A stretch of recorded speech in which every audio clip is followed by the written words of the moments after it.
nekk ci en pleine campagne électorale au moment où le camp d'en face muy la majorité voilà coow li ba léegi autour de Amadou Ba ñi ko war a jàppale ñi nga xamante ni dañoo réservé wu.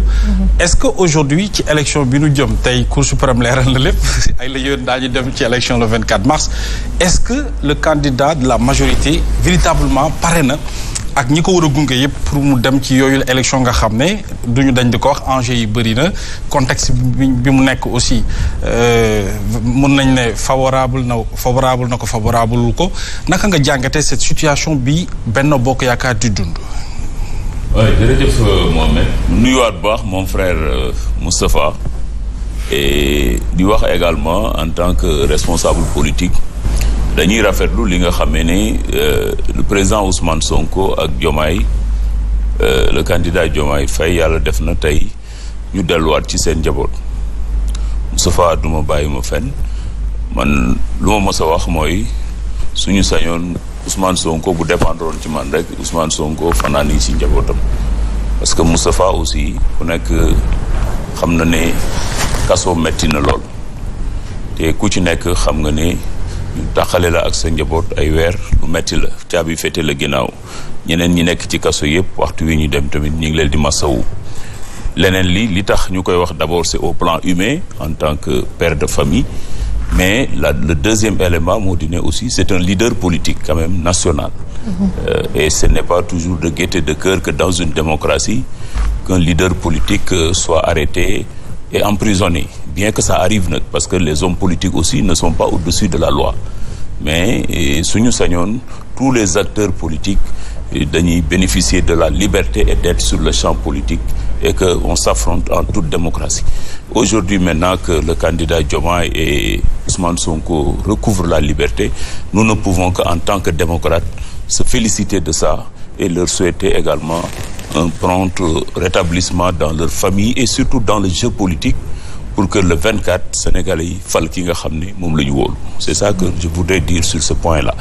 Leneen li mooy également jotuli leel également nuyoo de suñu candidat Amadou Ba le candidat de la grande coalition jàpp naa ni sénégalais yëpp ñu ngi seetaan bi ñu démarré campagne bi ak léegi ñun à Mbacké nous avons eu l'honneur d'ouvrir la campagne avec un grand meeting boo xam ne ñëpp seetaan nañ ko à Touba et Mbacké ñoo ko ubbi après mu continuer sur Louga dem na démb Louga ak Saint-Louis il a fait Dagana et Podor tey jii def naa ne mi ngi ci Fouta et les grands leaders du Nord également que ça soit Mansour Faye Omar Sarr mais également Abdoulaye Daouda Diallo sont à Louga et autour du candidat ñoom ah bon xanaa loolu lu bees la. oui bien sûr ça veut dire que on reconnaît que amoon na ay jafe-jafe loolu c'est pas un secret de polichinelle on le reconnaît que dans notre coalition on a démarré la campagne avec quand même beaucoup de timidité et de difficultés loolu il faut l'assumer également mais aujourd'hui que la campagne a démarré jàpp naa ne quand même ñëpp gis nañ que le candidat Amadou Ba véritablement a démarré sur des chapeaux de roue et que la campagne bouge dans Benno Bokk Yaakaar. Mais monsieur Gaye, le candidat de la majorité buy dem Louga en l'absence de l'édit de la ville de Louga. à savoir Moustapha Diop loolu du lu daw de. oui day faatu politique moom kenn mënul justifier kenn. chacun assume ses responsabilités. mais man li ma mës a wax mooy depuis bi ñu choisir Amadou Ba c'est notre candidat jusqu'à preuve du contraire. Par conséquent chaque responsable da nga war a assumer ce choix et dem sur le terrain politique. parce que tamit dégg naa mon frère Moustapha mu ni l'histoire jugera Macky Sall. Oui, l'histoire jugera Macky Sall, l'histoire jugera également tous les présidents qui se sont succédés. Mais jàpp naa ne quand même Moustapha, toute modestie mise à part, ñun ñi nga xam ne ànd nañu ak Macky Sall pendant 12 ans, jàpp naa ne quand même ce n'est pas aujourd'hui le débat de Macky Sall, mais nous sommes aussi fiers du bilan que Macky Sall a fait dans ce pays. loolu aussi l'histoire le retiendra. Mais pas le bilan immatériel bi ñuy wax. parce que li ma aussi il faut nga nangul Moustapha Sarré que Macky Sall durant ces 12 ans bu ñu wax bilan matériel naam am na lu mu fi def mais emprisonner ses adversaires politiques voilà tout ce qui s'est passé entre les leaders ak moom ça n'a pas été facile. Ça aussi il faut le noter. dama ne des leaders politiques qui sont convoqués par la justice jugés et arrêtés c'est pas la première fois que Moustapha tàmbalewul ci Ousmane Sonko. Depuis l'histoire de ce pays, des leaders politiques ont fait la prison. Est-ce que vous n'avez pas échoué?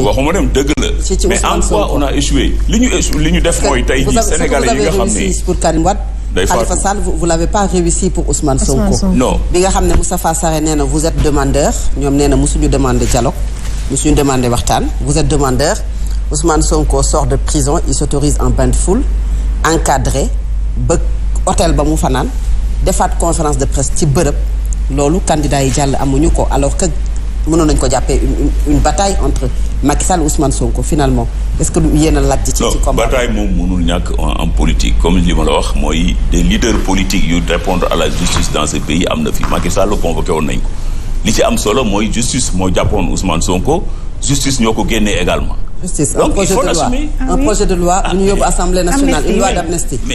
mais c'est toujours la justice. Les magistrats yi ñuy critiquer ñoom tey c'est ces magistrats du Conseil constitutionnel à plusieurs reprises bu ñu defee recours c'est ces magistrats ñoo leen jox le droit. Combien de fois la ñu dem ñun on a perdu devant la justice.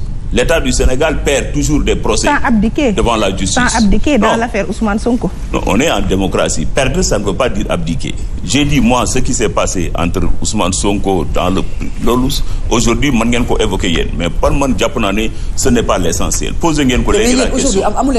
Nos amis du PASTEF musuñu reconnaître qu'il y a des contacts entre Macky Sall et Ousmane Sonko. Aujourd'hui, ñoom, ils ont prouvé à travers leur conférence de presse qu'effectivement, il y a eu des contacts. Mais ils ne sont pas demandeurs. Mais ils ne sont pas demandeurs aussi. Laissez-moi dire des contacts yoo xam ne même c'est initié du côté du PASTEF. Diomaye a dit aujourd'hui que moom-même moo jël initiative contacter le fils du président Rabli. Oui ou non? Donc ça veut dire qu'il y a eu des contacts. Et sur loolu aussi, il faut le reconnaître il faut le mettre quand même à l'actif de notre démocratie. Ça, moi, je l'apprécie quand j'ai entendu Diomaye wax ko. Parce que aussi, à un moment donné, mesurer nañ que y a des jeunes Sénégalais yuy dee ci mbir mi. Et ku ci nekk da nga am responsabilité pour arrêter cette violence-là. Très bien. C'est pourquoi il faut saluer l'initiative. Justement ça. C'est pourquoi ñun dañu war a rafetlu initiative bi Atepa defoon ak ñeneen. Très bien. Parce que aussi, on est dans un pays. et ñun ñëpp ay Sénégalais lañ. Quand même, Mohamed, bu kenn fàtte ce qui s'est passé dans ce pays. ñaata jeunes tey ñi ngi masawu di jaalewaat ñëpp ñi ci ñàkk seen njaboot. ñaata ay responsable entreprise la ñu toj seen entreprise la ñu yàq. Très bien. Donc ku ci nekk amoon nga responsabilité à prendre des contacts pour arrêter ce fléau-là. Parce que ce n'est pas joli. Je termine par ça, colonel, si vous permettez. Rafetul ci suñu démocratie.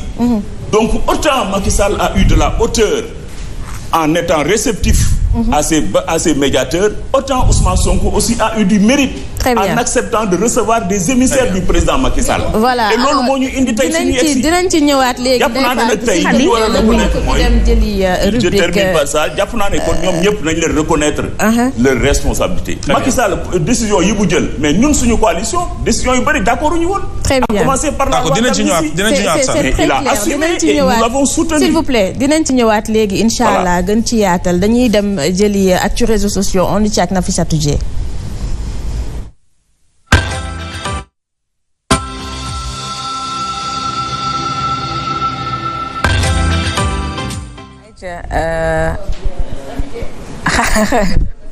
Colonel, j'étais à fond dans le débat. Oui, franchement, j'étais